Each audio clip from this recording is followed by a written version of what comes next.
Voilà, bonjour à toutes et à tous. Merci pour le plaisir que vous me faites de m'inviter parmi vous. Pour moi, ce ne sont pas des vains mots. Le numérique, c'est la société, c'est la complexité.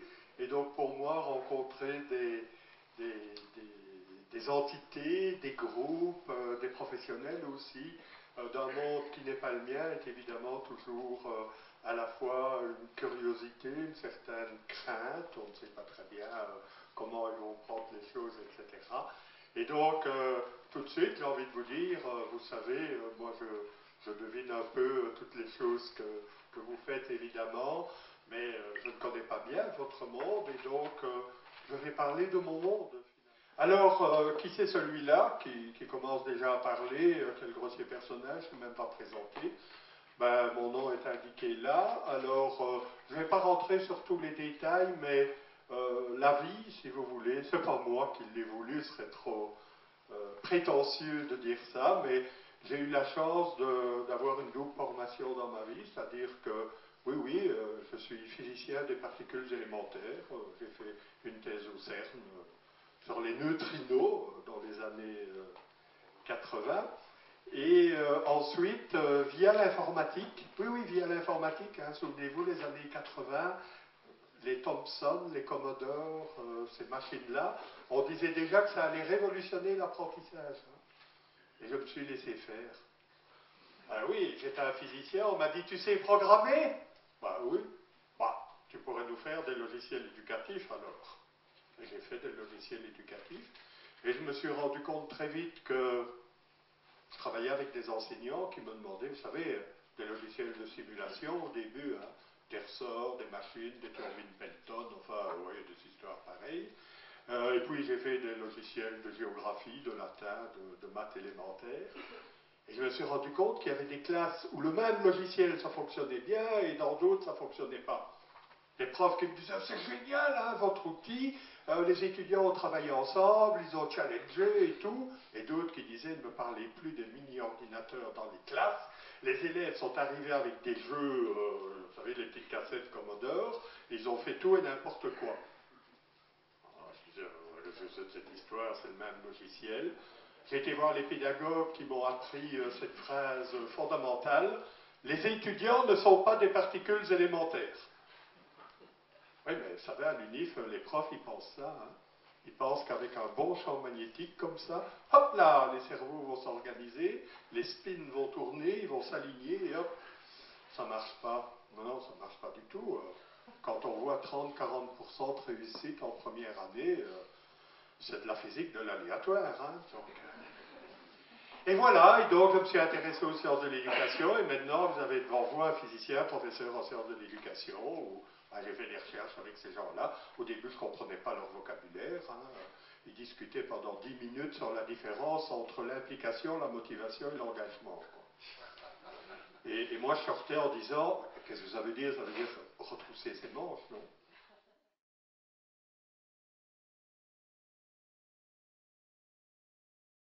Vous connaissez peut-être cette fable de Socrate qui est rapportée par Platon. Alors, c'est le dieu Thoth. Alors, le dieu Thoth, ben, c'est lui avec son long nez, la libis. Vous ne savez pas peut-être, c'est le dieu des technologues. Alors, c'est le Bill Gates, le Steve Jobs de l'époque. Il arrive chez Pharaon et lui dit, tu sais, j'ai fait une invention formidable. La société ne sera plus jamais comme avant. Il avait raison. L'écriture. Avec ça, dit-il au Pharaon, les hommes ne perdront plus jamais la mémoire et leur sagesse deviendra infinie.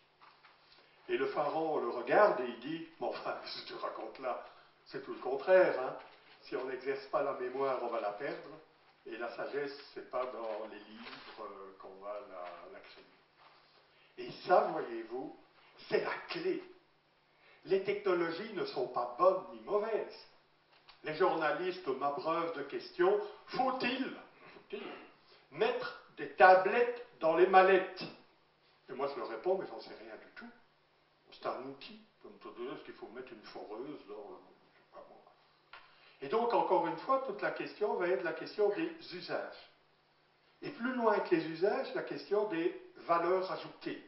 Parce que tant qu'à faire avec des outils qui demandent quand même des serveurs, des formations, etc., on a envie à minima qu'on puisse refaire la même chose qu'avant. On verra que c'est une position confortable, mais enfin pas terrible, terrible, et à maxima qu'on puisse avoir des valeurs ajoutées.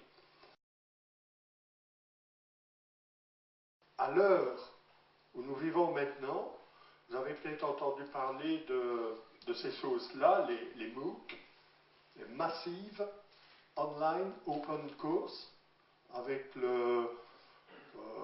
des vidéos qu'on trouve, des profs qui donnent leurs cours, Coursera, en 4 mois, 1 600 000 étudiants qui se sont affiliés au cours, c'est pour ça que c'est massif. Les cours sont gratuits, et un de mes étudiants me disait l'autre jour, j'ai suivi un cours sur Coursera, et je vais recevoir mon certificat. Ah oui, et c'était où? Harvard. Ça va? Alors, nos universités, oui, les profs, ils me disent, mais tu sais, ça, voilà, ici on voit un prof, là, il est filmé, il donne cours. Cher Marcel, alors, ils ont beau jeu, hein, mais l'enseignement ne se réduit quand même pas à ça. Non, je sais. Mais si vous allez voir dans 80-85% des amphis maintenant en France, c'est quand même ça qui se passe. Et si c'est ça l'enseignement, je parle uniquement du transmissif, de ce qui peut être médiatisé, eh bien malheureusement, je vous annonce que les technologies font ça beaucoup mieux. Et donc l'enseignement transmissif en amphi, donc ce que je fais maintenant, hein, du blablabla dans un micro, etc., c'est bientôt révolu. Alors vous allez me dire, oh, mais c'est une catastrophe. Non, c'est une chance unique. C'est la chance de rendre au présentiel sa vocation active et interactive pour les apprenants.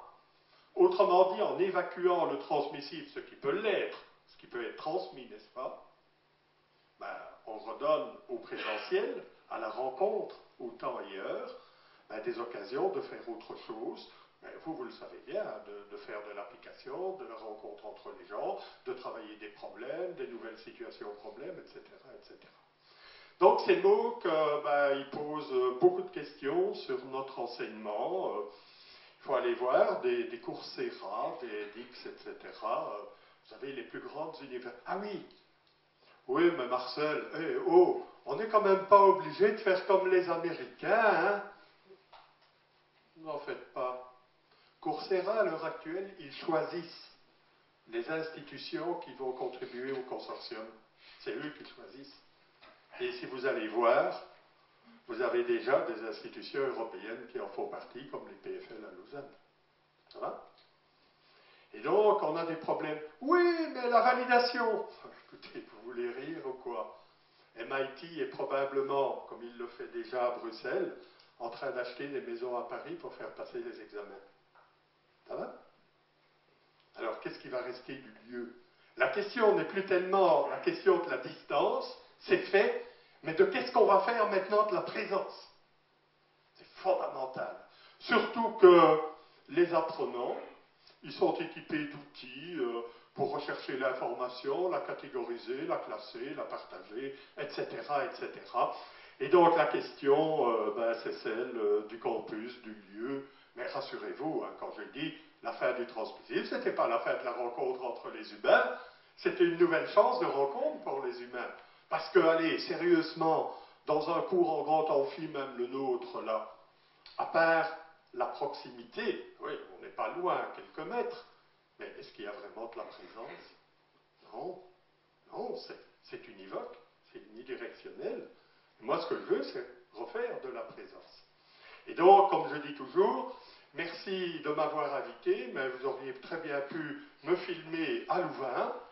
Vous auriez eu une vidéo à ma place, bon, vous aurez peut-être un petit peu moins bien, je serais très content, merci. Mais on aurait pu faire alors en local de l'interactif, des ateliers, réfléchir à nos outils, etc.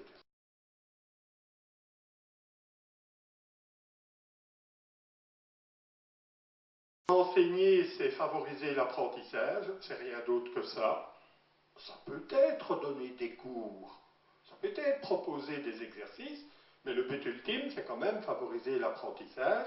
Donc la question de l'apprentissage, Qu'est-ce qu'apprendre? Alors là, je vous le disais, ma rencontre avec les pédagogues, ça va être terrible. On va passer du PowerPoint au cinéma. Apprendre, c'est écouter. Ah oui, oui. Malgré le learning by doing, on apprend en faisant, on apprend aussi en écoutant. Hein. Oui, bien sûr. On apprend pour acquérir des connaissances, pour accroître, mémoriser. Oui. Mémoriser. Michel Serres parle de l'externalisation du cerveau. Alors tout de suite, les gens disent, qu'est-ce que c'est de cette histoire? Mon cerveau, il est dans ma tête. Mais non, allez, allez. Depuis qu'on a, vous savez, des bazars comme ça, notre cerveau, il est externalisé. Hein. Ben oui. Quand je vois ma maman, elle veut téléphoner à quelqu'un, elle prend son téléphone, et moi, quand je veux téléphoner à quelqu'un, attends, ma liste de contacts. Externalisé, il est le cerveau, non?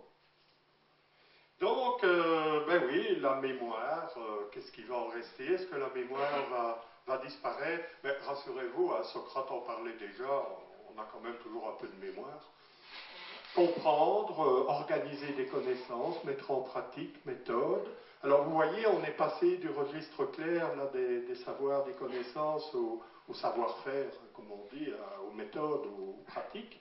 Puis modifier ces représentations. Hein, on voit parfois une émission de télévision, on a toujours pensé que, et finalement après l'émission on en sort en disant tiens, j'ai jamais pensé les choses comme ça, hein, donc on modifie ces conceptions, on dégage du sens, on perçoit des relations.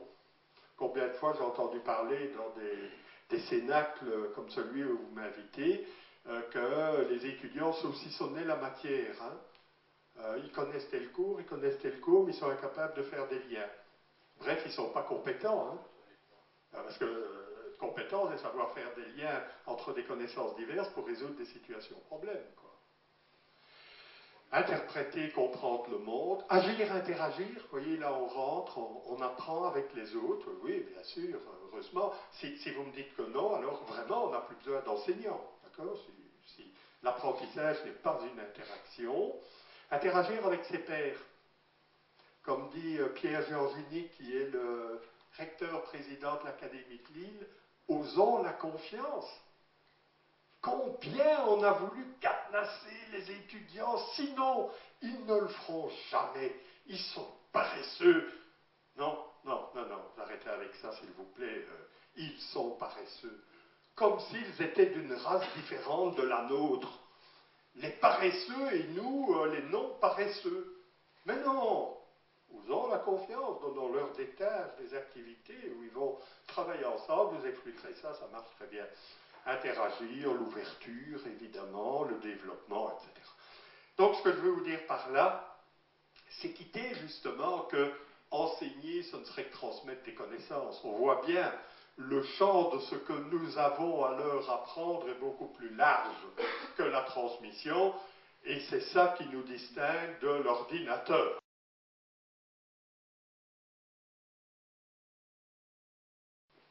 Alors, je vous l'ai dit, la formation, qu'est-ce que c'est? C'est mettre l'étudiant dans des situations où il va apprendre. Parce que, ça aussi, on entend, en Belgique peut-être, en France, je ne sais pas, mais on entend des usages du mot apprendre qui... Je ne comprends pas, quoi. On dit, la maman, le papa à l'école, qu'est-ce qu'on t'a appris à l'école aujourd'hui? La réponse est rien du tout. On ne peut pas m'apprendre quelque chose. On peut me montrer, on peut m'enseigner, on peut me taper sur la tête, mais apprendre, c'est moi qui dois le faire, on le sait bien quand même. Et donc tout ce qu'on peut faire, c'est construire des situations où l'étudiant va apprendre. Albert le disait, hein, je n'enseigne pas à mes élèves, je leur donne ce dont ils ont besoin pour apprendre, et alors, est-ce que je dois vous présenter celui-là, avec son livre Petite Poussette, là où il dit ma petite fille, parce que je crois qu'il doit parler, c'est tellement chaleureux, il doit parler de sa petite fille, petite poussette parce qu'elle est tellement habile avec ses pouces sur son GSM, elle est forcée à devenir intelligente. Et il nous dit les savoirs à transmettre, arrêtez quoi. Tout est transmis, presque tout. Et donc la question, c'est l'intelligence qu'on va avoir pour exploiter ces savoirs désormais disponibles dans le cadre de situations problèmes, de construction personnelle, etc., etc. C'est un peu le sens. D'une certaine manière, le savoir, c'est le il, est toujours et partout déjà transmis. Ça remet en question quand même, je ne sais pas ici, parce que vous êtes quand même plus proche du terrain que dans les universités. Les universités, créées au XIVe siècle, à une époque où le livre, il n'y en avait pas vraiment, et donc on était forcé de faire la lecture dans un amphi, un peu comme un prêtre lisait la Bible, quoi. Et oh, on est 6 siècles plus tard, je parle des unifs, ce qui ne serait pas temps finalement de s'appuyer sur des livres, les étudiants peuvent lire, sur des ressources, etc., etc., et de céder la place de l'enseignement transmissif, encore une fois, à des occasions pour apprendre.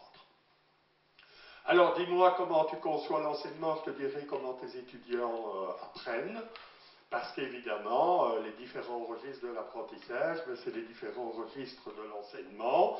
La partie transmissive est bien présente, la partie dispositif et la partie finalement apprentissage, ce qui correspond dans les théories des pédagogues au développement professionnel des enseignants. Quand on a un nouveau cours à donner dans 2 mois, la première chose qu'on regarde, c'est les contenus. C'est le survival kit. On est bien obligé de savoir de quoi on va parler. Quand on donne son cours depuis 1 an ou 2, on commence à rêver au dispositif. Non pas qu'est-ce que je vais dire aux étudiants, mais qu'est-ce que mes étudiants vont faire. C'est une clé fondamentale, ça. Un jeune enseignant, quand j'étais jeune enseignant, quand je préparais mon cours, je disais qu'est-ce que je vais leur raconter mardi prochain? Maintenant, je ne me pose même plus la question, c'est qu'est-ce qu'ils vont faire mardi prochain? Il y a un peu cette évolution. Et puis finalement, l'attention à l'apprentissage, aux facteurs d'apprentissage, au rôle des outils technologiques dans l'apprentissage, etc., etc. Ce qui correspond bien, ici vous avez un modèle que j'utilise depuis pas mal de temps, qui est un modèle d'appropriation par les enseignants des technologies. Alors faites attention avec les modèles de développement professionnel ou d'appropriation. Il y a des enseignants où ça prend 1 an pour s'approprier un outil, ou une technique, ou un dispositif. Il y a des enseignants où ça prend 10 ans, et il y a des enseignants, trop tard, ils sont morts, quoi. C'est ça le développement professionnel, il est très variable. Il n'y a pas des stades de développement professionnel qui prennent un certain temps pour chacun. Et ici, vous voyez, c'est assez intéressant, parce que le temps est important, le temps d'appropriation des technologies. On a une phase de substitution. Alors la substitution, qu'est-ce que c'est? Je vous l'explique en 2 mots. Vous aviez un bon vieil appareil photo 24x36 avec tchac tchac tchac avec une bobine. Vous achetez un appareil photo numérique. Vous avez bien réfléchi. Vous ouvrez la boîte, un manuel de 250 pages. Vous ouvrez le plastique de l'appareil, il est mis, attention, rechargez les piles avant d'utiliser. Vous dites, oui, bon, ok, ça va. On met les piles, on fait, oh, chérie, regarde, ça prend des photos. Ben oui. La première chose qu'on fait avec un nouvel outil, c'est regarder si l'outil me permet de faire ce que je faisais précédemment. Les humains sont comme ça, c'est normal. Le gros problème avec ça, c'est que si on reste dans la phase de substitution, on y reste. Et heureusement, un jour, ici par exemple dans la salle, vous prenez une photo, elle est quand même un peu jaunasse, et votre collègue vous dit, oui mais t'as réglé la balance des blancs? Voilà, le co-apprentissage, ou bien vous allez voir dans le manuel, etc. Et donc vous commencez à ajouter des fonctionnalités, et puis vous allez changer carrément les usages. Ceux qui utilisent le numérique depuis longtemps savent bien qu'à terme, ça change les usages. Avant, on faisait bien attention de savoir si la photo était bien et tout. Maintenant, on fait tchac, tchac, tchac, et on garde la meilleure. Je vous propose ma porte d'entrée favorite, qui est celle de l'alignement pédagogique. Alors, Ça, c'est une règle qui vaut que vous fassiez de l'enseignement en ligne, de l'enseignement en hybride, comme on dit, mélange de présence et de distance, ou de l'enseignement traditionnel, peu importe. Un bon enseignement en ligne est d'abord un bon enseignement, point. N'allez pas croire que le fait de passer en ligne va nettoyer les imperfections de votre enseignement. Au contraire. Les technologies amplifient évidemment les défauts dans le dispositif. Alors l'alignement, c'est une clé de réussite, c'est une clé qui doit nous accompagner. Alors elle vient de John Biggs, qui est là. Alors celui-là, c'est un numéro. En fait, qui connaissait John Biggs? Pas beaucoup. Comme je dis toujours, lui, il vous connaît très bien. En fait, c'est des théories de John Biggs qu'on a défini les réformes de Bologne, les approches compétences, les développements des méthodes actives dans l'enseignement supérieur, etc. C'est de ce coco-là, d'accord? C'est un Australien, qui est professeur à l'Université de Tokyo, etc. Et en fait, sa théorie est très simple. Alors, quand je vais vous le dire, vous allez dire, oui, on sait ça, oui. Il y a tant de choses qu'on sait qu'on ne fait pas. Bon. Alors, l'alignement pédagogique, c'est marrant, je le représente par un rond, vous allez voir pourquoi. Parce qu'il est centré quand même sur le développement des compétences et les activités de l'apprenant. Autrement dit, ce que fait l'enseignant, oui, ce sera conditionné par la finalité, l'étudiant doit apprendre.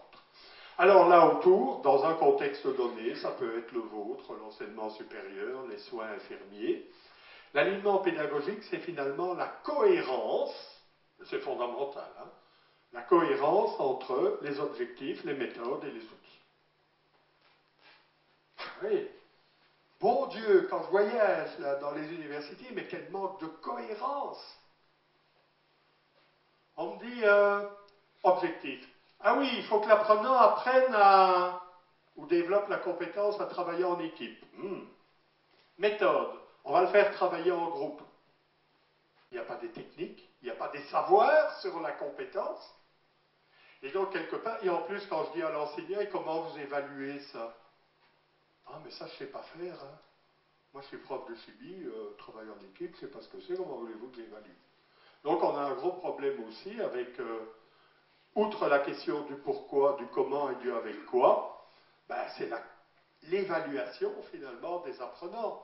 C'est vite dit, on va développer l'esprit critique des étudiants. Vous évaluez ça comment, l'esprit critique? Allez, on y va, on fait un petit atelier là-dessus. Pas évident du tout. Évaluer le développement de la compétence en travail d'équipe. Ah oui, on n'acquiert pas ça une fois pour toutes. Moi, je suis un grand chef des réunions et tout ça. De temps en temps, ça foire quand même. D'accord? Donc, une compétence n'est jamais achevée. On ne peut parler que d'un accroissement, si vous voulez, d'un delta, si vous voulez, par rapport à cette compétence et l'évaluation du dispositif. Alors, on va parler un peu de tout ça. Et moi, c'est ma clé. Vous pouvez un jour me demander, dites, Monsieur Lebrun, vous ne pourriez pas regarder ma formation et tout, ça va être ma porte d'entrée. Quels sont vos objectifs? Et les objectifs, ça peut être de la transmission de savoir. C'est utile le savoir. Non, mais dit le contraire. Et parler de les formes de transmission. Je vais regarder ce que vous mettez en place, je vais regarder comment vous évaluez. C'est évident quand même. Et il y avait les outils, là. Est-ce que les outils sont ajoutés à bon escient, c'est-à-dire pas juste pour épater la galerie, mais pour avoir des valeurs ajoutées en termes de développement de compétences. Alors, c'est un problème complexe qui est peut-être moins, mais je ne pense pas que votre problème très ancré professionnellement. Et je trouve que ce que dit là M. Schleicher de l'OCDE me paraît quand même assez réaliste. Alors il nous dit, on vit dans un monde qui change très vite, et répéter les mêmes connaissances, les mêmes techniques inlassablement, ça ne va pas suffire pour tenir compte des défis du futur. Alors il prend un contre-exemple, il dit une génération, deux générations. Ben, un étudiant pouvait sortir des études supérieures avec les connaissances qui allaient l'accompagner pour toute sa carrière pendant 30-40 ans. Alors, je ne sais pas si c'est vrai dans votre domaine, vous allez me dire, oui, mais ça change quand même, oui, oui, d'accord. Mais prenez par exemple un exemple personnel. Mon beau-papa a construit des centrales électriques un peu partout dans le monde. Ben, il me dit, les techniques que j'employais pour paramétrer les barres, les transformateurs, etc., c'est ce que j'avais appris à l'école. Oui, il y a eu des petits changements, mais pas autant et pas de si gros changements que ce que nous connaissons maintenant. Ça, c'est certain. Et Schleicher, il termine en disant, ben voilà, on doit préparer nos étudiants pour des jobs, des métiers qui n'existent pas encore. Alors, je dis, je dis, ouvrez la page offre d'emploi dans votre quotidien. Moi, je vous dis sincèrement, il y a des titres de fonction que je ne comprends même pas. Des exécutifs, production and manager, exécutif, CIO. On fait quelle étude pour devenir ça? Des métiers qui ne sont pas encore créés, des technologies qui n'existent pas encore. On sait bien, en 3-4 ans, ben, si on passe en arrière le nombre de technologies qu'on a mis sur le marché, des technologies qui ne sont pas encore inventées, et surtout pour résoudre des problèmes qui ne sont pas encore survenus. Et voilà un petit peu le challenge. Alors, est-ce qu'on va arriver à faire ça avec des choses extrêmement normalisées, ou alors des espaces de liberté, de co-construction? Alors, rassurez-vous, hein, je ne suis pas du tout style le gai savoir, on va apprendre en se baladant parmi les arbres et tout, et sans doute beaucoup de choses. Non, je crois à des espaces de liberté balisés. L'étudiant a besoin de balises, de repères, de critères, d'indicateurs, d'échéances. Oui, oui, oui. On apprend, c'est-à-dire on grandit quand sur la muraille on a des pitons pour pouvoir monter plus haut. D'accord? Et donc je pense à des espaces de liberté, bien sûr, mais balisés. Alors, effectivement, quand on parle des objectifs, certains d'entre vous m'ont déjà parlé de ça, enfin les personnes qui m'ont accueilli, c'est qu'en 30 ans, les notions qui tournent autour des objectifs ont profondément évolué. Je vais essayer de vous faire un raccourci de ça. Quand je me suis intéressé à la pédagogie, donc on va dire vers 90, début des années 90, on en était aux objectifs. Hein, et il fallait que les objectifs correspondent à des tranches de matière, et quelqu'un ici a employé le mot, donc je vais l'utiliser, aussi à un saucissonnage de la matière, chaque module répondant à certains objectifs d'une manière bien planifiée.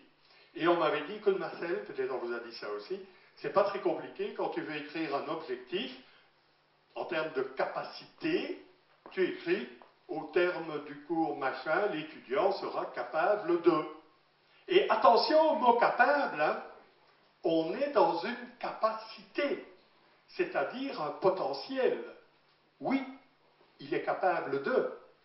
Ça ne veut pas dire qu'il l'a déjà fait, qu'il a travaillé sur le terrain, il a peut-être travaillé dans des systèmes clos d'exercice, j'imagine que vous faites des choses comme ça. Ben, vous savez bien que la situation sur le terrain, que ce soit pour vous, que ce soit pour des médecins ou d'autres corps de métier, ben, ce n'est pas du tout la même chose. La capacité dans le potentiel.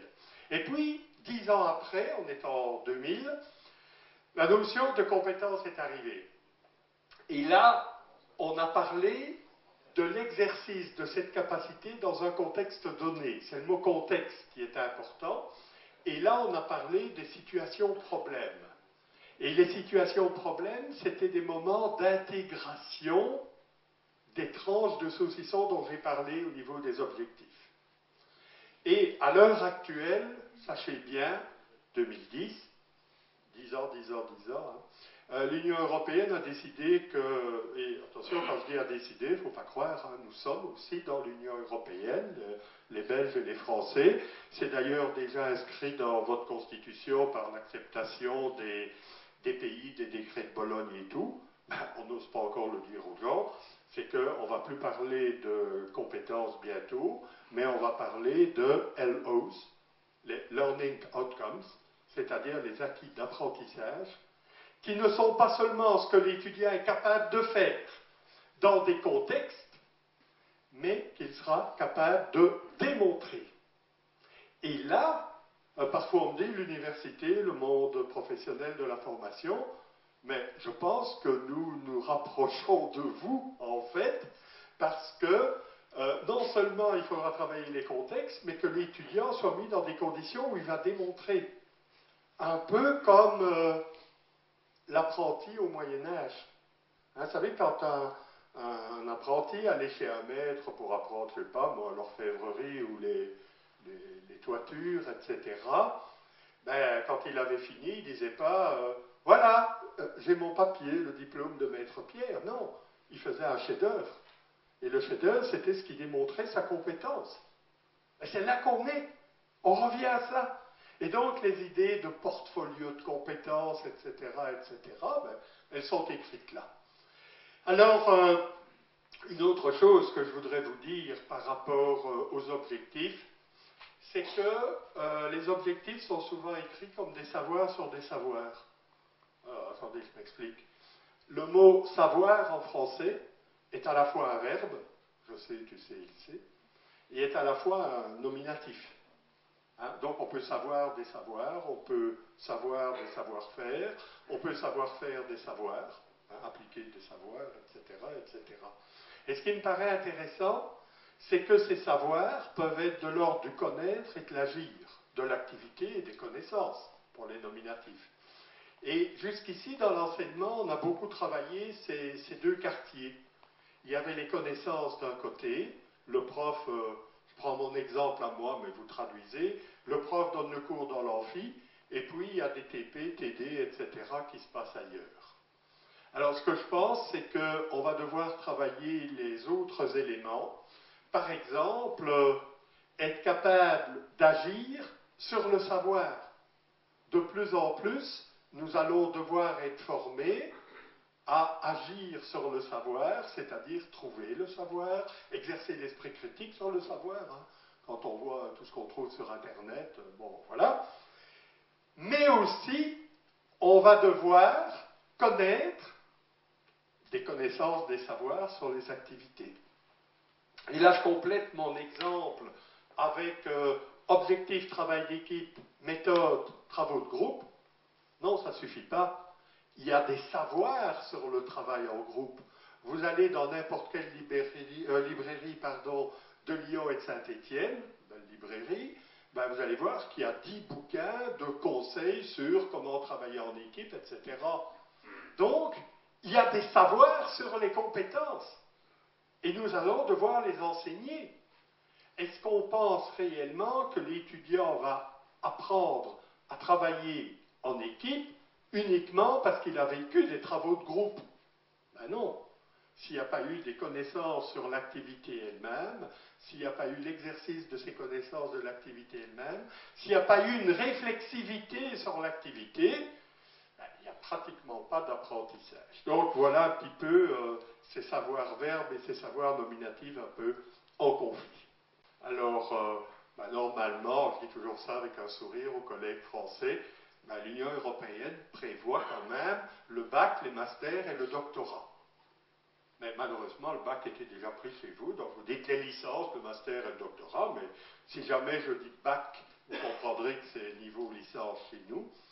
Et les descripteurs de Dublin qui sont attachés à la réforme de Bologne, donc ben voilà, parlent bien de connaissance et de compréhension, hein, souvenez-vous des hommes politiques, l'application, mais aussi analyse critique, communication, autodidaxie, c'est-à-dire être capable de continuer à apprendre par soi-même.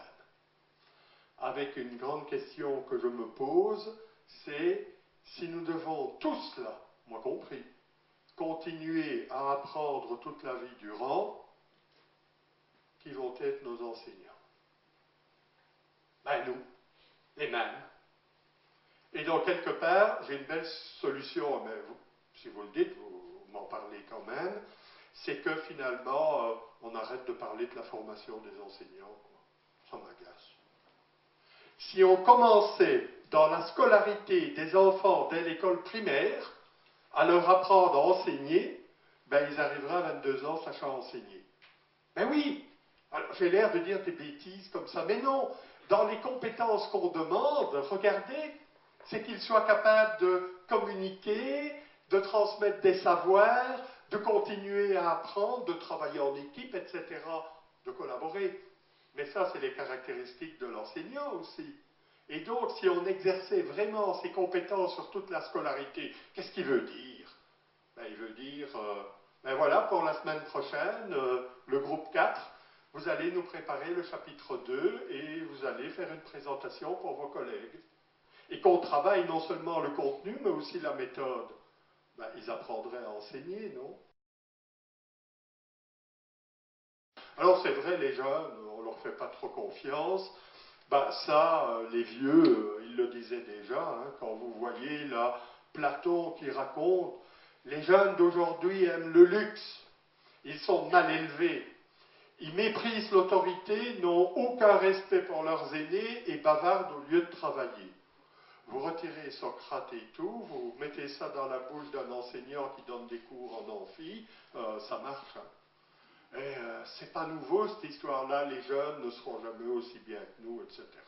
Voilà, allez, le monde il tourne quand même, vous avez été aussi d'ailleurs dans cette catégorie. Néanmoins, on se rend quand même bien compte que c'est pas tellement une histoire de savoir, d'outils, c'est une affaire de mindset, état d'esprit, façon d'être. Et ici, vous avez un article, ben, il est en anglais, mais il est intéressant, qui parle quand même des changements au niveau des habitudes, des façons de travailler, des étudiants et de nous aussi, parce que le numérique, c'est aussi des façons de vivre, de prendre nos vacances, de faire nos achats, d'échanger avec nos parents, etc., etc. Donc ça touche les choses très fort.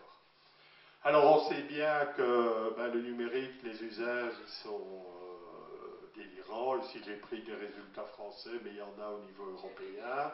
Il est clair qu'on disait il y a 10 ans, les étudiants passent leur temps devant la télévision. À l'heure actuelle, bon, on sait bien qu'il y a eu un renversement et que ce n'est plus devant la télévision, mais devant Internet et avec des âges assez jeunes d'ailleurs. Et on se demande vraiment si c'est tout aussi intéressant.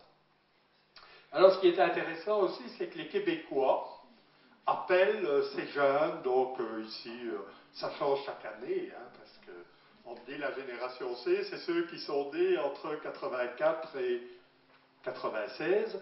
Ben, dans 2 ans, les dates seront changées, parce qu'évidemment, ce n'est pas tellement une question d'année absolue, c'est une question de génération. Mais ce qui est intéressant, c'est que les Québécois les appellent la génération C parce que, paraît-il, ils utilisent les outils technologiques pour communiquer, collaborer, créer. Waouh! Mais c'est exactement les compétences que revendique l'Union européenne. C'est fou ça. Et donc, quelque part, là, il y a les penseurs de l'Union européenne qui disent les indicateurs, etc. Mais les jeunes, ils font ça. Ouais, alors c'est le grognon de Michel Serres qui parle, il dit ouais, mais ils font pas ça bien. Ils communiquent, mais avec leurs copains. Ils collaborent, mais pour aller boire des verres ensemble. Et ils créent des bêtises sur Internet. Eh ben oui. Mais c'est ça une compétence. Elle commence quelque part, par le petit enfant qui fait tomber des cubes et qui un jour va devenir physicien, quoi. Qu'est-ce que vous voulez qu'on vous dise?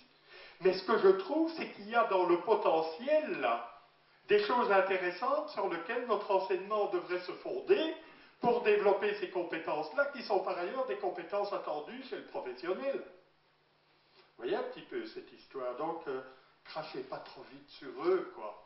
Donnez-leur quand même beaucoup de confiance.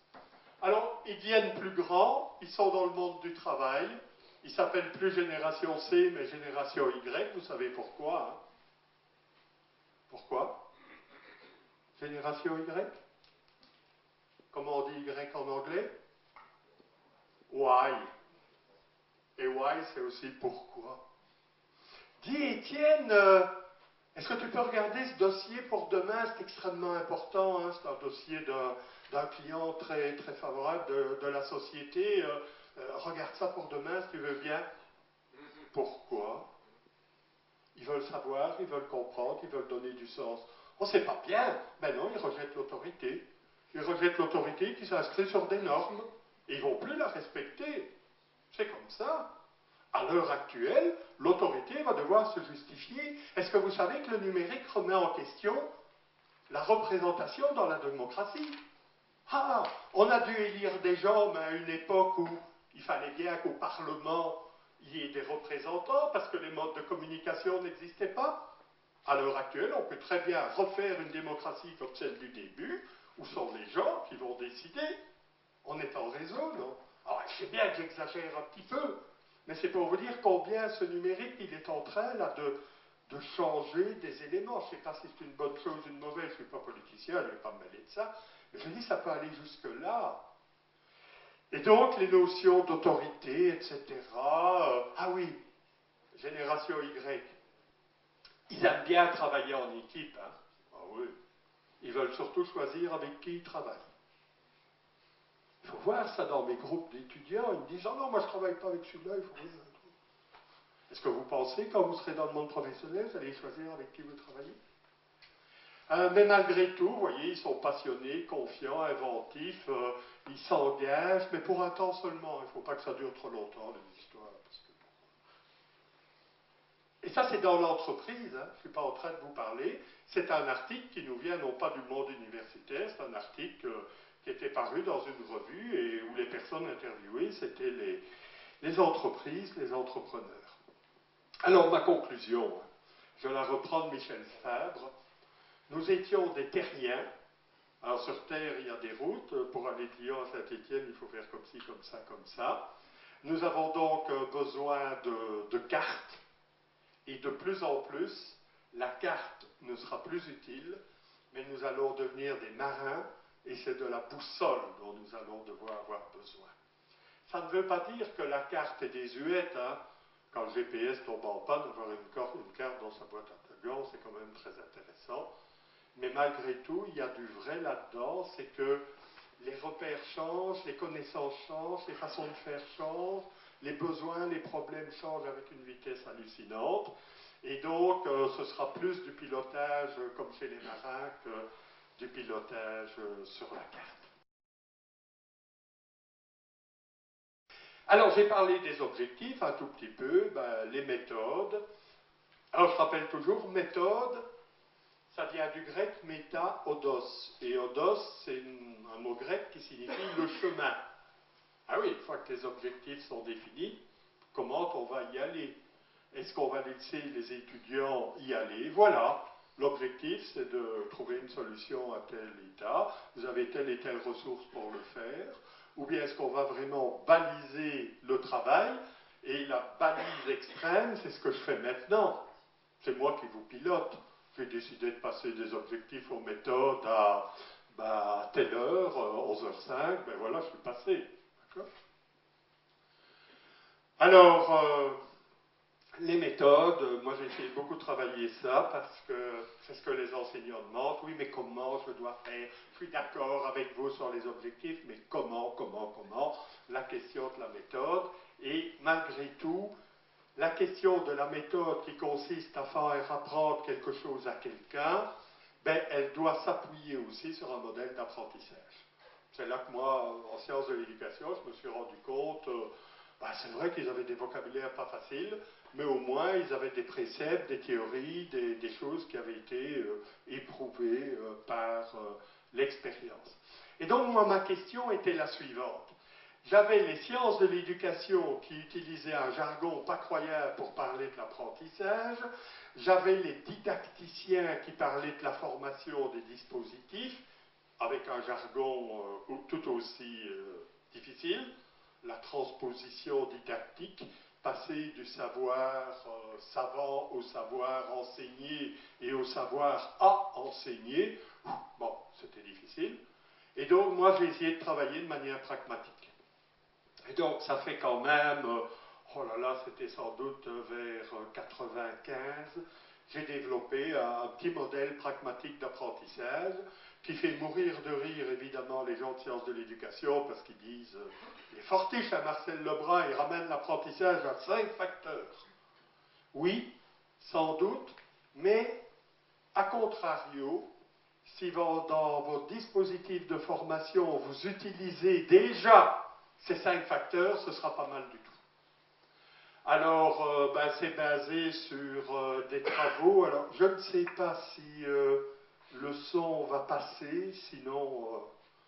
Tandis que si le but de l'éducation est essentiellement de former des esprits créateurs, capables de novation, capables d'invention, ça n'est pas tant à la mémoire qu'on fera appel, c'est avant tout à l'intelligence sous ses différentes formes, et en particulier aux créations de structures de l'intelligence, des structures opératoires de l'intelligence que vous connaissez bien par nos travaux antérieurs. Jean Piaget, par exemple, hein, le constructivisme, oh là là, quelle affaire, il y a des bouquins là-dessus.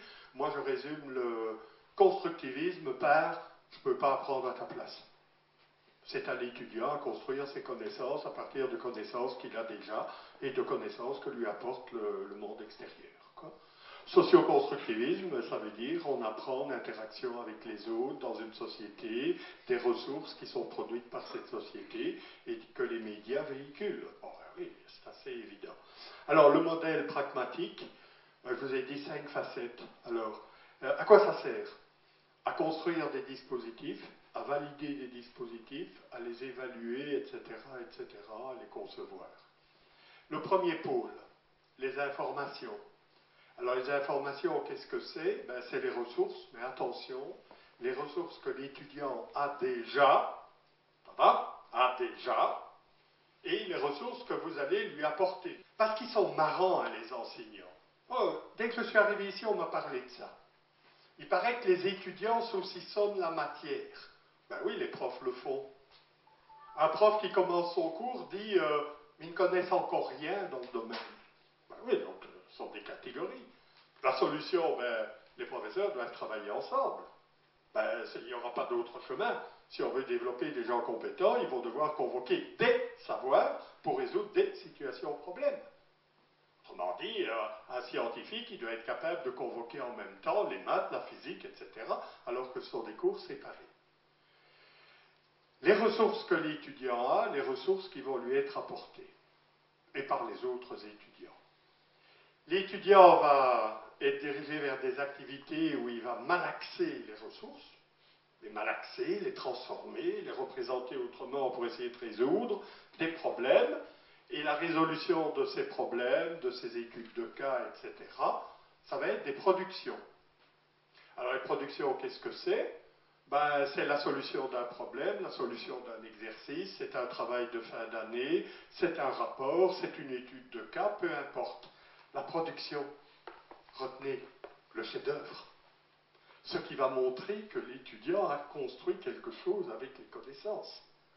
On est dans l'idée des learning outcomes, ce que l'étudiant est capable de démontrer. La production est essentielle. La production, ce n'est pas que la réponse à l'examen, c'est ce que l'étudiant a été capable de faire avec les connaissances que vous avez données. Alors, pour ceux qui veulent retenir facilement le modèle, attention, ça va aller vite. Input, process, output. On ne peut pas plus simple. Les entrées, les processus, les résultats. Avec évidemment 2 autres facteurs. Comment on va faire rentrer l'étudiant dans l'activité? La réponse est toute simple, elle tient en un mot, ce n'est pas la peine de lire des tas de bouquins. Contextualisation. À quoi ça sert? À quoi ça correspond? Pourquoi? À quels besoins? Etc., etc. Toutes les théories de la motivation commencent par la motivation s'ancre dans les perceptions, on est dans le subjectif, que l'individu a de son environnement et du contexte qui est mis autour de lui. Donc l'idée de contextualiser, elle est compliquée, hein, surtout à l'UNIF. Les profs sont des chercheurs. Vous dites en France des enseignants-chercheurs. Que font des chercheurs? Ils passent leur vie à décontextualiser. Ils parlent de phénomènes humains scientifiques et ils essaient au travers de ces phénomènes de trouver des modèles, des théories, des invariants. On enlève le cas particulier, on reconstruit des théories. Donc ils décontextualisent. Et tout à coup, ils deviennent enseignants et ils doivent contextualiser. Mais ils ont du mal. C'est juste ce qu'ils ne font pas d'habitude. Et pourtant, l'enseignement démarre du contexte. Dis, monsieur, à quoi ça sert les dérivés? Tu comprendras plus tard. C'est foutu. C'est foutu. Non. Moi, j'entends ça, je vire. Je dis ça. Non. Un professeur est quelqu'un qui doit être capable de dire à quoi ça sert. Ben, dérivé, c'est quand même pas compliqué, c'est un accroissement, je ne sais pas, de la pression sanguine, un accroissement du taux de rendement de tel type d'action, c'est la vitesse, hein, l'accroissement de la position, etc. On peut expliquer ça, non? Je peux expliquer ça, moi, à des gens qui n'ont jamais fait des études. Hein. Et alors, malheureusement, hein, moi j'ai insisté, mais c'est il y a longtemps, le prof donnait un cours sur la dérivée, il disait bonjour, voilà aujourd'hui donc nous allons aborder le chapitre 2 sur les dérivées, donc soit f de x, attends, passe 5 minutes à leur dire à quoi ça sert. Et dans vos cours en e-learning, vous ferez la même chose, ça va? Parce que vous avez les moyens de le faire, il ne faut pas dire que c'est plus possible. À la limite, vous enregistrez votre voix avec un micro en MP3 et vous fourguez ça sur la plateforme. Mais vous dites à quoi ça va servir. Dans tous les bouquins anglo-saxons, les textbooks, au début de chaque chapitre, il y a, à la fin de ce chapitre, vous serez capable de voir les différences entre ceci et de traiter tel type de problème. Et quand le chapitre est fini, on dit voilà, on a vu que, etc. Apprendre tout ça, c'est élémentaire. Et puis, l'étudiant est rentré dans l'activité, mais il a besoin d'interaction avec l'enseignant, de feedback, d'évaluation formative, certificative. Il a besoin d'interaction avec les autres dans des phases divergentes. Il a besoin d'interaction avec l'enseignant dans des phases de convergence, de synthèse, etc. C'est la définition pour moi des méthodes actives dont on nous parle tant. Elles sont ancrées dans des contextes, j'ai parlé du contexte qui fait sens. Elles offrent un large éventail de ressources, elles mobilisent des compétences de haut niveau, la créativité, la synthèse, etc. On ne sait pas faire ça à l'école primaire. C'est là qu'on le fait le plus. Ben oui, à l'école primaire, moi je me souviens, mon institutrice, elle demandait de ramener, de découper des articles, des photos, des cartes de pays, et on discutait de ça et tout. On était dans les méthodes actives. Le gros problème, c'est qu'à partir du secondaire, les méthodes actives ont été sapées au profit des théories, des modèles, etc. Et à l'université, on a encore amplifié. Donc, je crois qu'on doit se poser quand même des questions assez sérieuses. Hein. Elles s'appuient sur des interactions, oui, on sait bien. Elles conduisent à la production. Voilà, c'est le modèle qui explique les méthodes actives avec des mots-clés que vous connaissez bien. Hein. Les situations concrètes, les approches problèmes, la recherche d'informations, l'esprit critique, l'analyse, les travaux de groupe, les tâches, les projets, le chef-d'œuvre, avec des théories qui, à l'heure actuelle, remplacent déjà les théories de Piaget-Vygotsky. Par exemple, les théories de Siemens sur le connectivisme, qui adaptent les théories de Jean Piaget, de Vygotsky et tout au temps actuel, en disant que des apprenants vont rencontrer des savoirs au cours de leur vie qui échappent complètement au domaine de la formation initiale, peut-être bien à la formation continue. L'importance de l'apprentissage informel. Heureusement pour les humains, on apprend des choses en dehors de l'école. Et bon. L'apprentissage est un processus continu qui dure tout au long de la vie, on a parlé de ça. Les technologies sont en train de changer nos façons de penser, mais oui, mais oui, mais oui. Certains disent non, non, non, non, mais si. Notre cerveau, en tant qu'entité physique, n'a pas beaucoup changé depuis le néolithique. Néanmoins, les zones que nous activons lorsque nous lisons un texte, un livre, ou que nous lisons une page web sont complètement différents. Quand vous lisez une page web, vous dites, vous devez faire des choix. Sur quel bouton est-ce que je vais cliquer? à quelle page est-ce que je dois aller voir, et il y a des hypertextes, etc. Ben, il est clair que ce n'est pas le cerveau qui change, c'est les zones du cerveau qu'on utilise qui deviennent tout à fait différentes avec le numérique. Et voilà un tout petit peu, oui, Siemens nous dit, on n'est plus tellement, à l'heure actuelle, il y a eu des recherches là-dessus, sur le savoir et le savoir-faire, mais plutôt sur le savoir où et quand. Autrement dit, ils ont montré que les gens se souvenaient davantage de où et quand ils avaient trouvé l'information que du contenu de l'information elle-même. Ça arrive, ça m'arrive, peut-être moi je suis déjà complètement corrompu par le numérique, mais des collègues qui me disent « Ah oui, c'est intéressant, t'aurais pas un article là-dessus oh oui, tu sais, j'ai vu un machin comme ça, je crois que je l'ai mis dans mon ordinateur, mais... Ah oui, j'ai pas de réseau ici. » Donc, vous voyez un petit peu, on a des rapports au savoir différents. Je suis sûr, d'accord, que certains d'entre vous stockent des signets d'informations dans leur navigateur en se disant ça me servira un jour et peut-être ils n'iront jamais la voir. Donc on a des rapports à l'information, au savoir qui sont, je vous l'ai dit, ni bons ni mauvais, ils sont, point.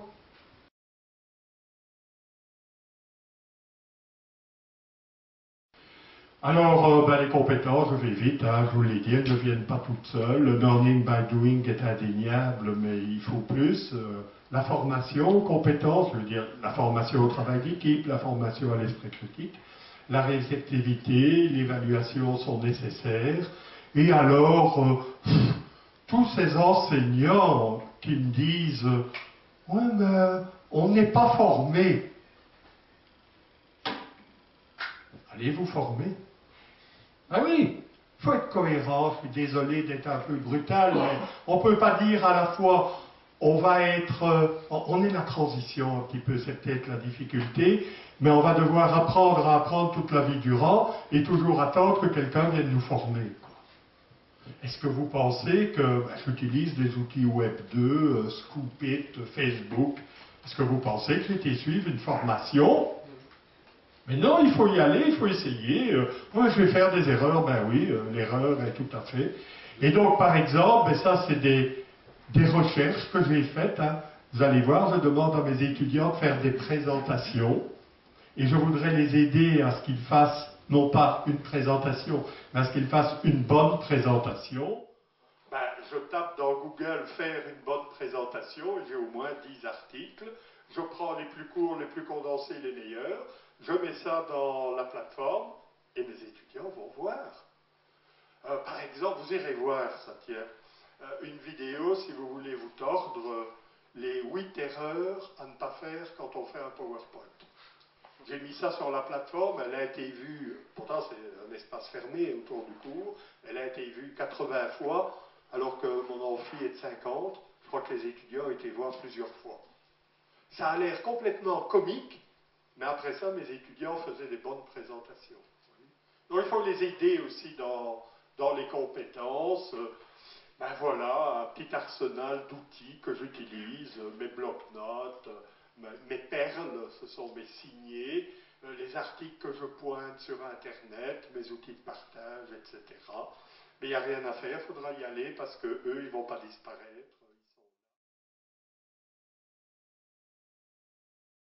Alors les outils, on va aller vite, hein, on a parlé de ça tout le temps. Les outils, est-ce qu'il s'agit de faire les mêmes choses autrement avec la plateforme Spiral ou est-ce qu'il s'agit de faire d'autres choses? Alors ça, je cite souvent, hein, c'est une phrase que j'avais vue dans un bouquin, alors je la traduis presque mot à mot.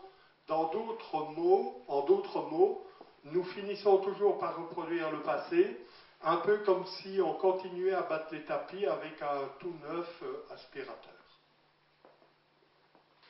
La première fois que j'ai vu cette phrase-là, il y a quelque chose qui ne va pas avec l'anglais, qu'est-ce qui vient avec des tapis et des aspirateurs. Et puis, j'ai compris, et plutôt qu'une phrase, dans un bouquin là-dessus, j'ai proposé cette caricature. Alors, vous avez ici 2 professeurs, des femmes, bon, on aurait pu mettre des hommes, enfin, voilà. Voilà, c'est bien comme ça, hein, oui. Voilà. Alors, vous avez ici le professeur traditionnel. Il utilise une bonne vieille tapette pour battre les tapis à l'ancienne. Et vous avez ici pas mal de professeurs qui utilisent la technologie. Ils utilisent le nouvel outil pour faire la même chose qu'avant, mais avec un aspirateur, ça ne va pas bien. Voilà. Ça a l'air un peu négatif, mais pourtant, c'est 80% des usages.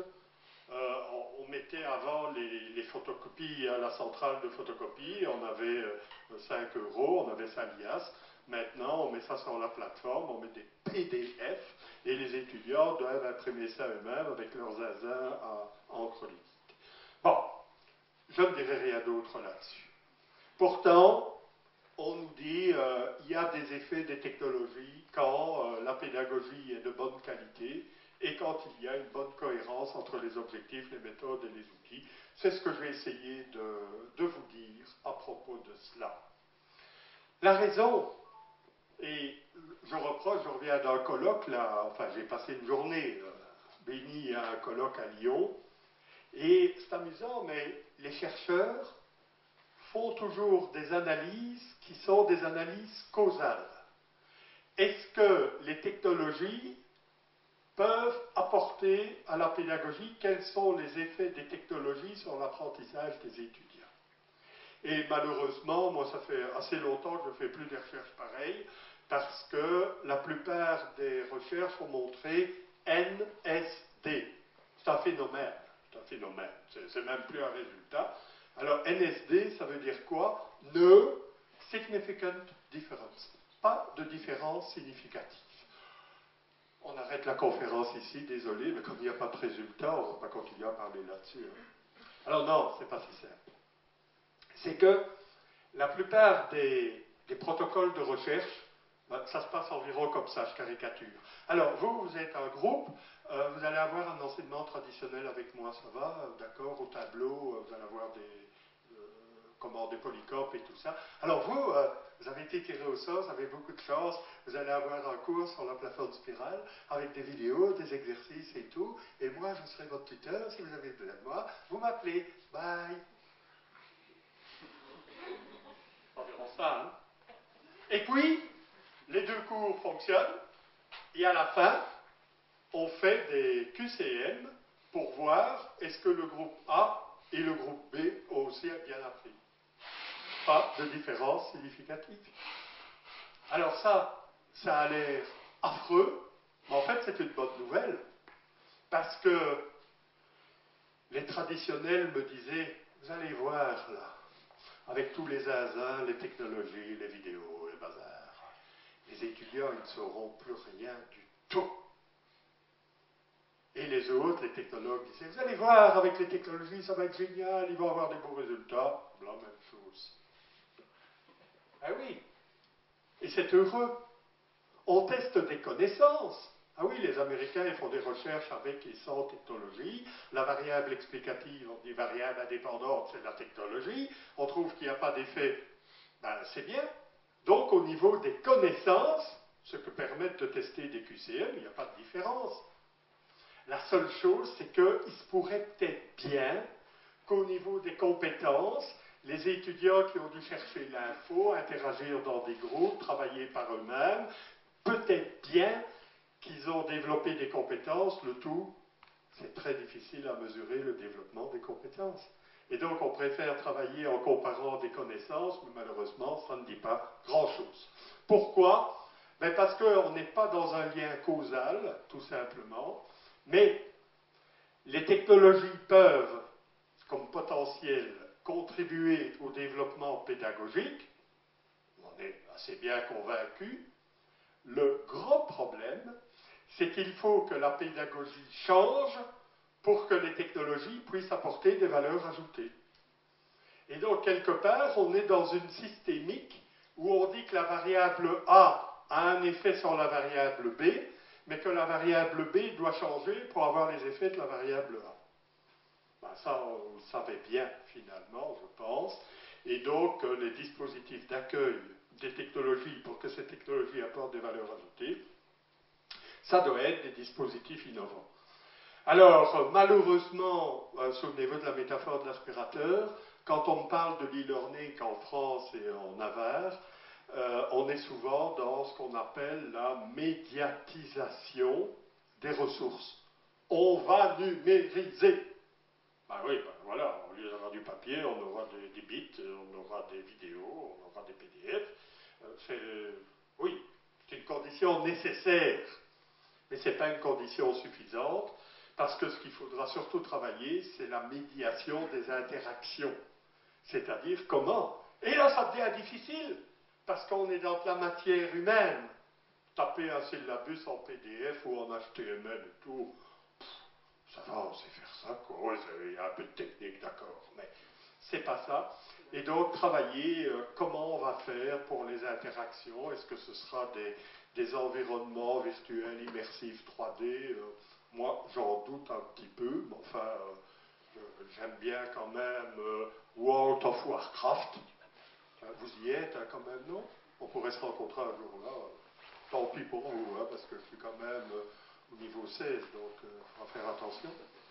Mais voilà, est-ce que c'est ça qui va remplacer le présentiel? Moi, je ne suis pas sûr. Et donc, sur lequel je vais m'interroger pour terminer ici, cette formation, finalement, à l'époque où le livre était rare, qui est devenu ceci. Voilà, 6 siècles après. Bon. Et, je vous l'ai dit, l'avènement de vidéos avec des professeurs qui donnent cours.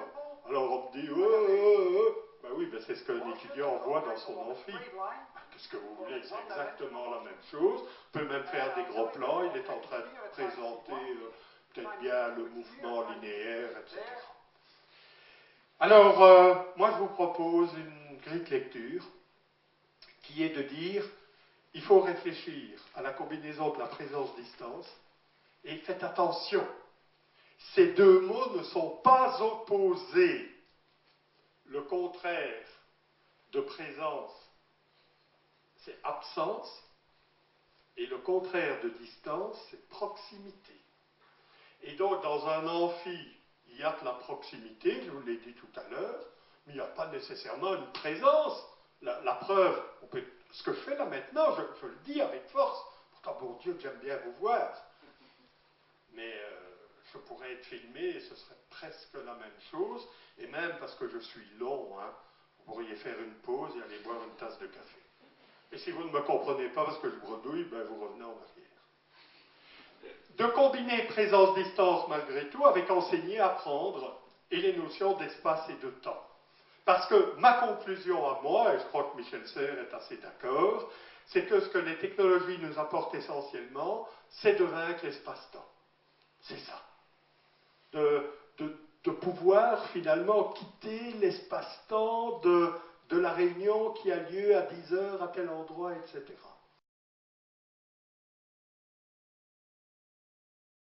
Alors oui, pardon, vous ne savez pas lire, voilà, c'est mieux. Mettre la classe traditionnelle sur sa tête. C'est un peu ce que je veux faire.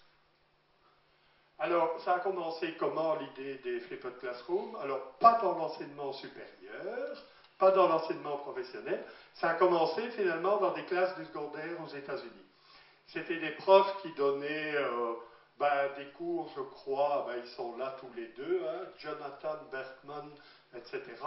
Ils donnaient des cours de chimie, c'était insipide, ils en avaient marre.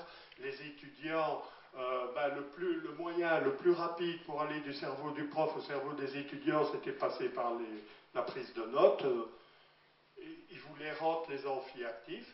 Alors, ils ont commencé à tourner des petites scènes vidéo pour expliquer les molécules, les pH. Ils ont filmé des expériences de labo, etc. Ils ont mis un peu de fun. Oui, s'il vous plaît, l'apprentissage, c'est pas triste, quoi. Hein. Bon, voilà. Et ils ont mis des vidéos en disant aux étudiants, regardez les vidéos pour la semaine prochaine. Ils se sont rendus compte que les étudiants avaient regardé les vidéos et avaient des questions et ils pouvaient, il ne faut pas rêver, il ne faut pas tomber dans l'idéalisme non plus, mais ils pouvaient développer des interactivités.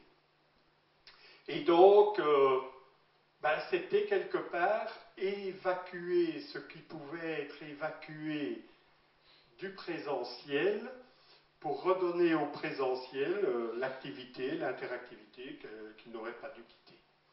Alors évidemment, ça a été accompagné du développement technologique des podcasts et des screencasts, hein, de petites vidéos comme les conferences TED dont on parle beaucoup.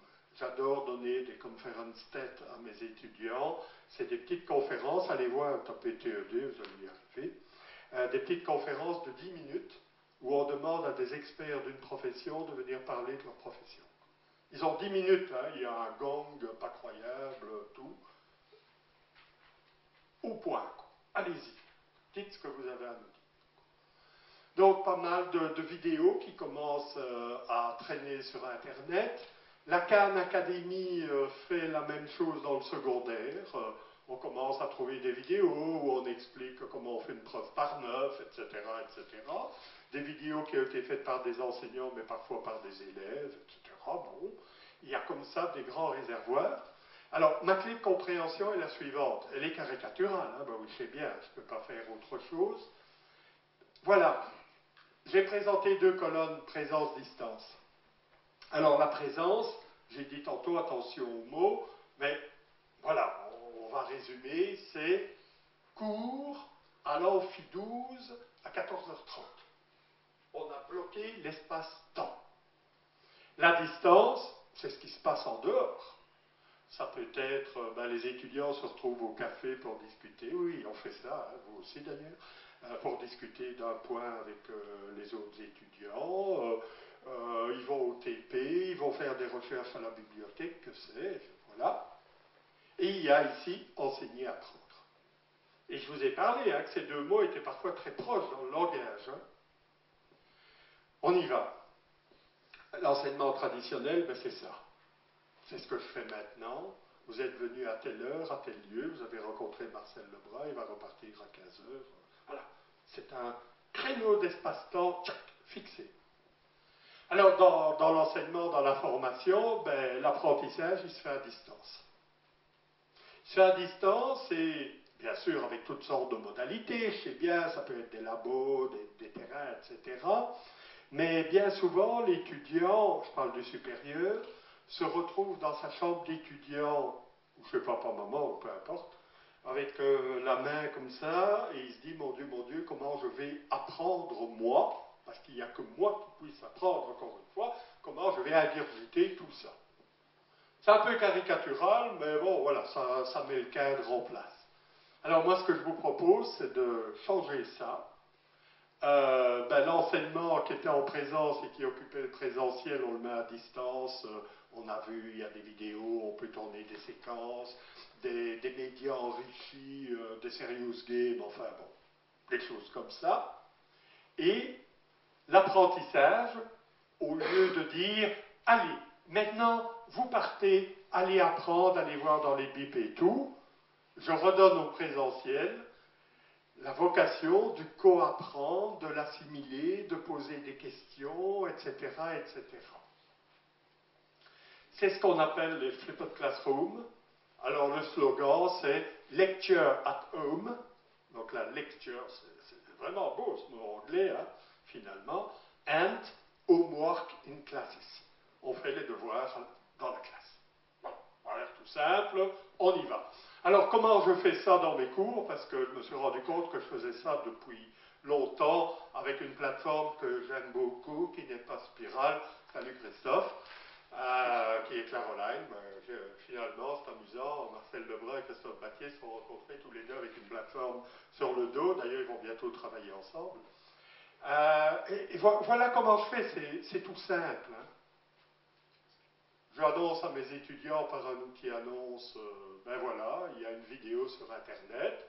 Ça peut être une vidéo, voilà, ici je vois, on est en train de me capter en vidéo, je vous demanderai bien une copie de la vidéo, comme ça je pourrais l'utiliser avec mes étudiants, ou une vidéo d'un expert qui parle de quelque chose, l'interview d'un chercheur qui est passé par mon labo, et comme Christophe fait les causeries, pendant 10 minutes on l'interview sur un thème, enfin, un support. Oh oui, ça peut être aussi une lecture, d'accord?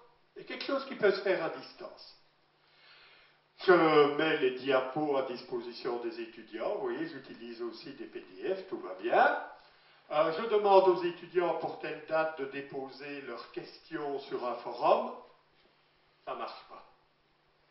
Non. J'ai essayé. Chers étudiants, je répondrai volontiers à vos questions au prochain cours. Ils ne bougent pas. Ben non. Vous avez déjà vu les forums? Il y a le nom de l'étudiant. Monsieur, je n'ai pas compris tel truc. Quel con, là. Ils pensent ça, les étudiants. Alors j'ai changé. Vous allez rire, vous n'allez pas me croire, mais pourtant c'est vrai. J'ai changé. J'ai dit, chers étudiants, je vous demande de regarder la vidéo et pour le 16 décembre, je vous invite à déposer vos opinions, commentaires, suggestions et éventuellement vos questions sur le forum. 30 réponses sur 50 étudiants. Parce que c'est dans leur culture. Commenter, donner leur avis, commenter. Vous voyez dans Facebook, là, commenter, j'aime. Ah oui, mais il faudra qu'on y passe. Ah oui, on dit conversationnel, ça ne marche pas sur les forums. Ben, les forums sont trop vieux, il faut faire autre chose. Alors, ils répondent, ici vous ne voyez pas bien, mais ce qui est intéressant, vous voyez ici, j'ai mis contribution, une, elle a été vue, je ne vois pas le chiffre, mais j'invente, 60 fois. Ce qui veut dire que même les étudiants qui n'écrivent pas dans le forum, parce qu'ils ne veulent pas tout, ils vont voir ce que les autres écrivent. Mais c'est du co-apprentissage, ça, mesdames, messieurs. Ils apprennent les uns aux autres. Mais qu'est-ce qu'elle a bien pu dire, Isabelle, sur le forum? Moi, j'ai tout compris dans la vidéo. Oh, ah non, ça c'est vrai, je ne pourrais pas répondre. Et donc, ils sont intéressés de venir au présentiel.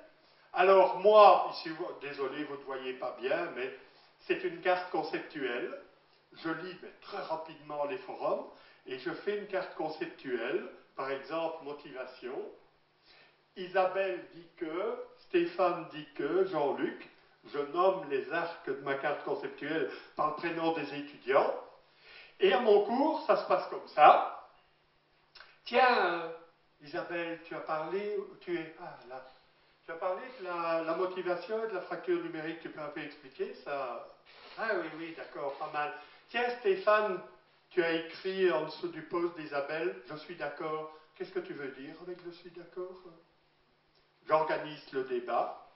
À la fin, je fais une synthèse de tout ce qui a été apporté parce que les étudiants ont besoin de convergence. Et voilà une flippette classroom. Un autre exemple, je fais des groupes de 7-8 étudiants, ça peut être 10, on s'en fout. Je donne à un groupe un thème et je lui demande de présenter, pour dans une semaine, 2 semaines, mais voilà, une synthèse de l'expressé 3 fois distillé des articles que je leur ai donnés. Et je demande, je vous ai donné un thème, au groupe 3 de faire le débat sur le même thème et au groupe là de prendre des notes sur le débat sur la présentation. Ça peut se faire à distance. Hein. Au lieu de faire une présentation, vous demandez aux étudiants de faire un podcast, un screencast, c'est-à-dire une voix audio sur un diapo. Donc des thèmes qui sont remis à des groupes avec des fonctions différentes. Les groupes échangent sur les forums pour se tuner. Hein. Le groupe qui fait le débat, il a besoin de savoir ce que le groupe qui va présenter va faire.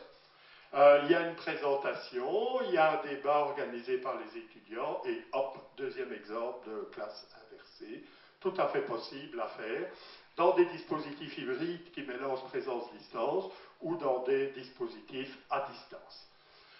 L'intérêt de ces classes, c'est mieux utiliser l'espace-temps, ça me paraît évident, mieux accompagner l'apprentissage, mieux tenir compte des styles différents d'étudiants.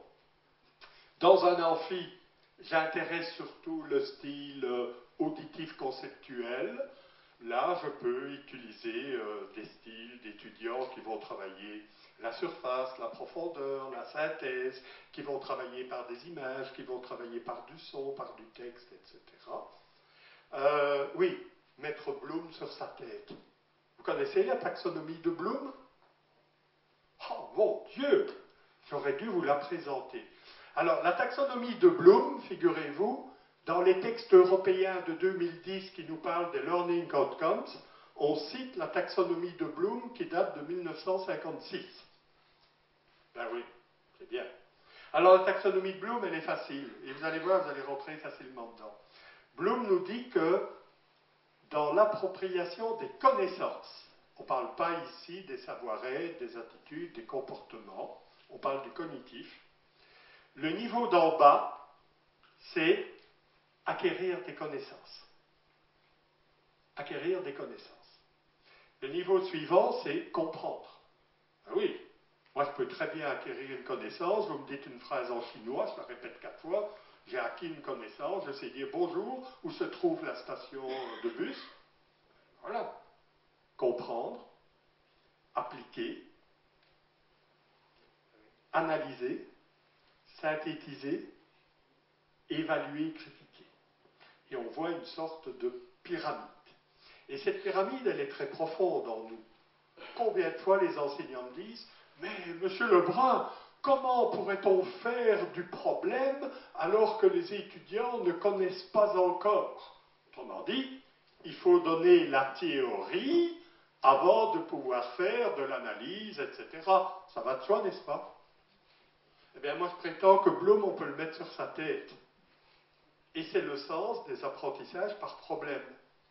On donne une situation problème aux étudiants, on leur demande d'analyser, de synthétiser, de comprendre, de faire des hypothèses, d'évaluer la situation, et de convoquer ensuite les savoirs qui vont me permettre de résoudre le problème. Et donc, quelque part, la taxonomie de Bloom qui démarrait avec l'acquisition des connaissances, elle ne démarre plus avec l'acquisition des connaissances, elle démarre avec les problèmes, et l'étudiant va chercher les savoirs dont il a besoin. Le but de tout ça, c'est de répondre à des questions par le savoir, de répondre à des questions que les étudiants se posent, plutôt que de répondre à des questions qui ne se posent pas. Je pense que c'est fondamental quand même. Les taxonomies, on change, appropriation, on flippe les rôles, les étudiants deviennent des enseignants, et c'est là que je vous disais que si on travaillait comme ça, à la fin du cursus, il serait enseignant, on n'aurait plus besoin de former les enseignants, on ferait des économies, bon voilà. Oui, et c'est très intéressant pour les enseignants traditionnels, parce qu'il n'y a pas besoin de tout flipper en une fois. Vous pouvez très bien donner un cours habituel de 12 séances et de dire « Je vais uniquement faire des flipped classroom la semaine 3, 4 et 5 pour voir comment ça marche. » Voilà un exemple de cours que je donne, je n'ai pas le temps de m'apesantir, mais j'insiste quand même sur l'idée de scénario, de balises, de travaux, principe de variété. Il y a des flipped classroom, il y a des groupes collaboratifs, il y a un mini-colloque, etc., en interaction entre la présence et la distance, avec des exercices évidemment pour mon modèle d'apprentissage, faire travailler l'information, la motivation, les interactions, et aussi développer les différentes compétences dont j'ai parlé, puisque par exemple je demande à un groupe de faire la critique du travail d'un autre groupe, etc. Je termine très vite par l'innovation, parce que c'est bien de ça dont il s'agit. Comment piloter et conduire l'innovation? Se construire une vision personnelle de qu'est-ce que c'est enseigner et apprendre. Moi, je ne suis pas venu pour vous dire que le cours magistral théorique ne servait à rien. Je suis en train de vous dire que pour tenir compte des évolutions de la société, des besoins du monde socio-professionnel, de la nécessité de développer les compétences, je suis désolé, mais ce n'est pas qu'en ne faisant que du cours magistral qu'on va y arriver. C'est tout. D'accord ? Et donc, vous devez avoir, chacun d'entre vous, une vision évidemment inscrite dans un partage. On ne va pas travailler tout ça tout seul. Il faut que les enseignants apprennent à travailler ensemble également. Pas faire de technologie pour faire des technologies et faire joujou et tout, mais répondre à des besoins, développer des compétences, collaborer dans l'action, la formation, avoir des structures intermédiaires qui peuvent, entre entre l'institution et les enseignants, créer des groupes fédérés, formés, etc., etc. Laisser des espaces de liberté. On a envie de tout cadenasser et tout. C'est la mort de l'innovation. Si on veut déjà définir le chemin avec lequel on va conduire à l'innovation, ben c'est plus une innovation. Et si c'est une vraie innovation, ça va la tuer complètement.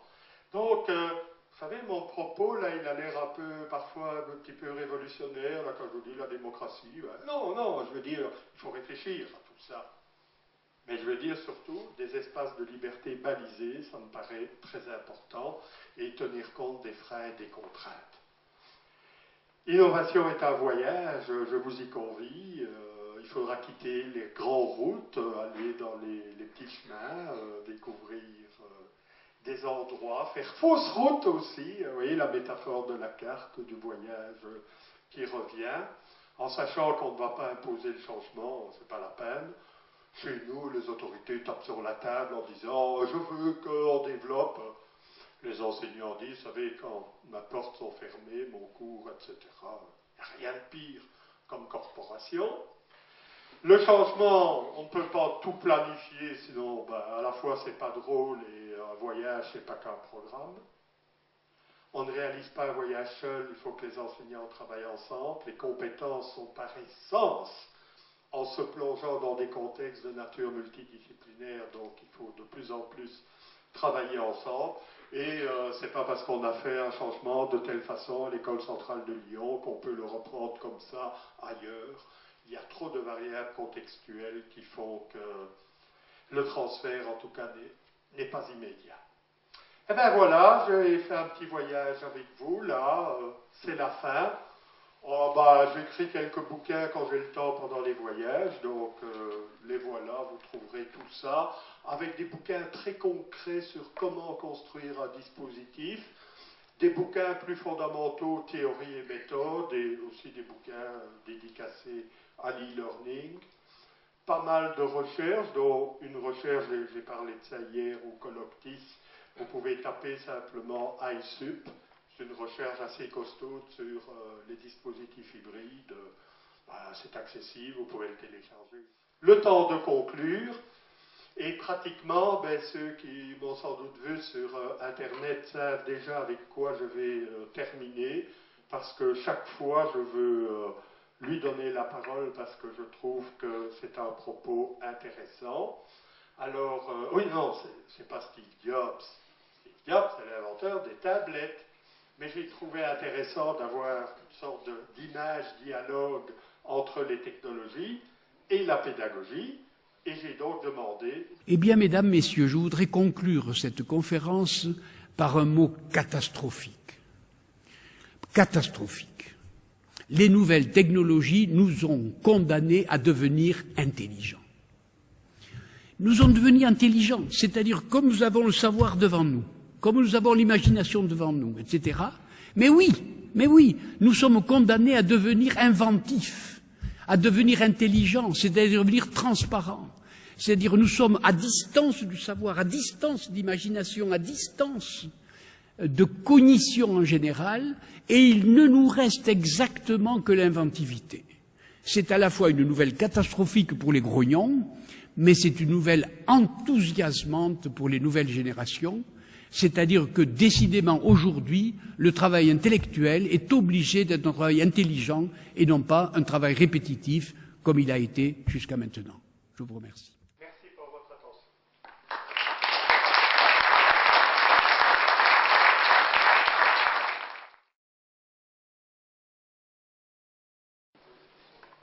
J'ai une question qui concerne en fait cette évolution des méthodes d'enseignement.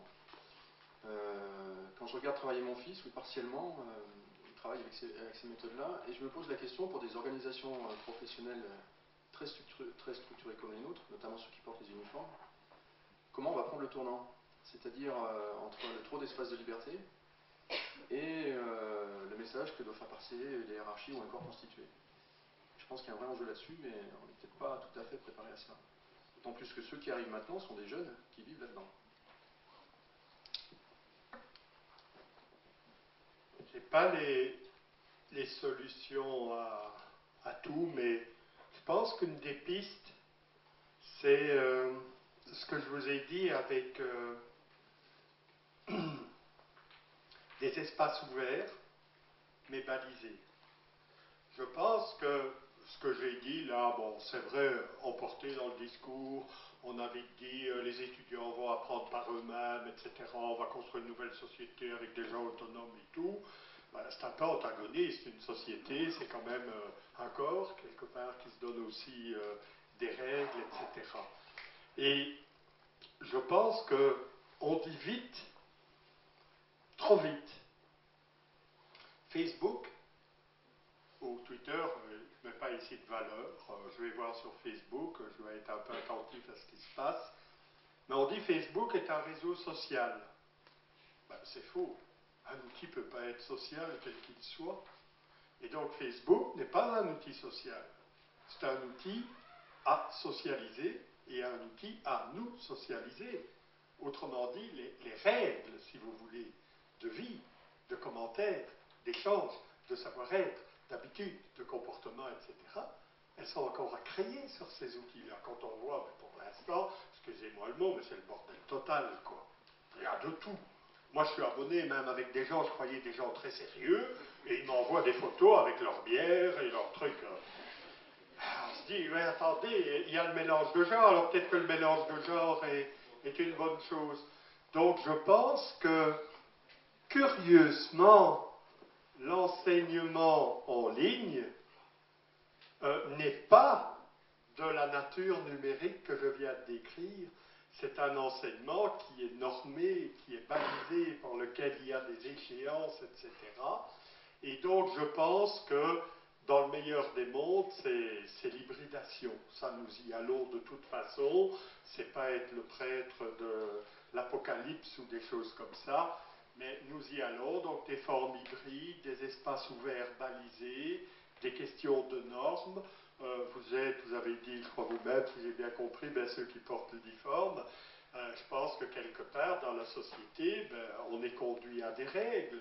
Le statut des générations Y dans l'entreprise, ben, il doit être compris. Il faudra canaliser ces énergies-là quelque part, mais en sachant que les grandes révolutions comme l'écriture, le livre, et Michel Serres dit il y a eu les révolutions de l'écriture, du livre et du numérique maintenant, elles ont conduit à des changements profonds, toutes dans la société. Ben, le livre, le schisme, la démocratie, l'écriture, le développement du commerce, etc. Je pense que nous sommes là, pas à nous dire c'est bien, c'est pas bien, mais à réfléchir sur comment on va continuer à avancer. Et donc, pour moi, les espaces hybrides, les espaces ouverts, balisés, etc., me paraissent des solutions que l'enseignement en ligne peut tout à fait endosser. Pour rebondir un peu sur ce qui était évoqué, je pense qu'il y a une différence entre les compétences qu'on pourrait dire sociales et les compétences liées à l'activité conduite par les gens sur le terrain, quoi. Après voilà, ça répond peut-être pas forcément à l'institution ou ce qui est dit au niveau de la société, mais qu'est-ce qui est le plus important? Est-ce que c'est avoir de la compétence par rapport à l'activité qu'on conduit ou finalement avoir la compétence dite sociale, reconnue par tous, et qui est peut-être pas forcément la vraie compétence, quoi. Donc, enfin, j'ai envie de dire, peut-être c'est pas bien, mais je trouve votre question contient un petit peu sa réponse. Parce que vous distinguez fort bien, et ça aussi j'ai parlé de la taxonomie de Bloom, mais il y a d'autres taxonomies, comme les taxonomies qui nous parlent des savoirs, des savoir-faire, et là on est dans les compétences d'action, les compétences de terrain, et des savoir-être, qui sont plutôt les compétences transversales, relationnelles, les comportements, les attitudes, etc. Alors, je pourrais m'arrêter là en disant, mais oui, vous avez tout à fait raison, bien sûr, j'ai parlé beaucoup des compétences relationnelles, c'est tout autre chose des savoir-faire. Ah, ce serait passé à côté. Je pense que, encore une fois, la clé, si vous voulez, je ne l'ai pas, mais ce que je suis certain, c'est qu'elle n'est pas dans des oppositions stériles entre les savoirs un peu déjantés qui se construisent sur Internet et des savoirs normés, normalisés, etc. Elle est à rechercher entre les deux. Et de même, quand on parle des savoirs, j'ai résumé un peu votre propos, hein, mais savoir, savoir-faire, savoir-être, comportement, c'est pas en faisant des catégories étanches, qu'est-ce qui est les savoirs, qu'est-ce qui est les savoir-faire professionnels, qu'est-ce qui est les savoir-faire relationnels, savoir-être, etc. Non, c'est étudier la systémique entre tout ça. C'est que moi, j'apprends des savoir-faire professionnels. Voilà, moi, c'est comment construire des dispositifs de formation en ligne. J'apprends des savoir-faire au travers de l'exercice de compétences relationnelles qui me font aller sur les réseaux sociaux et de temps en temps, entre des photos qui ne devraient pas être là, découvrir quelqu'un qui me communique l'article dont j'ai besoin pour développer mon savoir-faire. Et que de temps en temps, ces savoir-faire vont me demander des savoirs. Et donc, il n'y a pas des dichotomies, les savoirs, les savoir-faire, etc. C'est intéressant. C'est comme finalement en mathématiques quand on considère les trois axes du trièdre, hein, X, Y, Z. C'est pas X, Y, Z qui est important, c'est ce qui se passe à l'intérieur, le point. Le point qui peut être plus proche d'un axe ou entre les deux. Et donc je pense que c'est plutôt dans la... Dès que vous entendez en matière de formation, en matière de numérique, des oppositions entre les savoirs, les savoir-faire et tout, réfléchissez à comment est-ce qu'on peut se mettre entre eux. Et entre eux, ça veut dire parfois plus proche de l'un et de l'autre.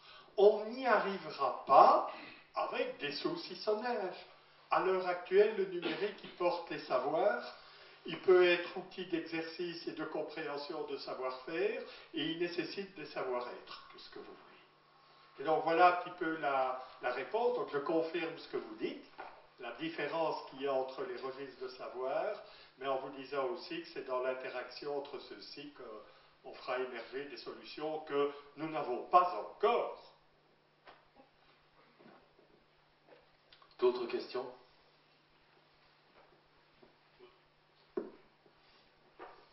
Oui, quand même.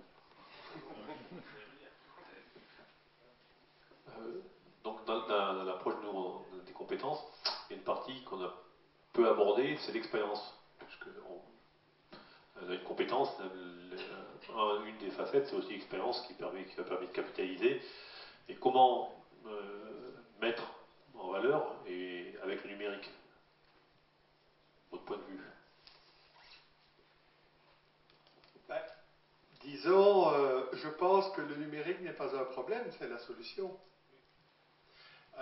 Dans le sens que, je ne sais pas, moi j'essaie de faire ça, on ne réussit pas toujours, c'est un peu comme le voyage, c'est pas toujours prévisible, prévu, etc. Mais ça m'arrive de donner des cours à des étudiants de licence, mais aussi en formation d'adultes. Et là, on se rapproche peut-être un petit peu.